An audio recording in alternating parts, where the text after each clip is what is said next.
നമസ്കാരം. സീറോ മലബാർ സഭയുടെ മീഡിയ വക്താവ് സ്ഥാനം സ്വന്തം കാര്യസാധ്യത്തിനാണോ എന്നതിൽ സംശയമില്ലാതെയില്ല.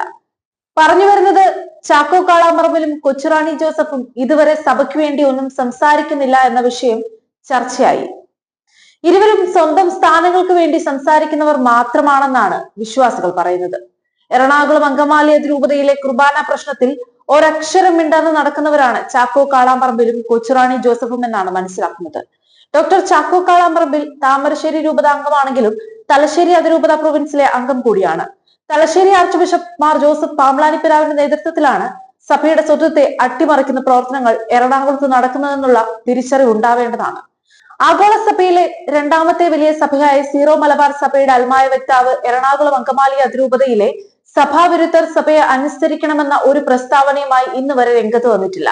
മാത്രമല്ല, വലിയ സമുദായ സ്നേഹി കളിക്കുന്ന അൽമായ വക്താവ് ഡോക്ടർ ചാക്കോ കാളാമ്പറമ്പിൽ സമുദായ ശാക്തീകരണത്തിന്റെ ഏക മാർഗം അൾത്താരയിലെ യോജിപ്പാണെന്നും സീറോ മലബാർ സഭാ സമുദായം ഒരാരാധനയിൽ ഏകീകരിക്കപ്പെടണമെന്ന നിലപാടും ഇന്ന് വരെ പറഞ്ഞിട്ടില്ല.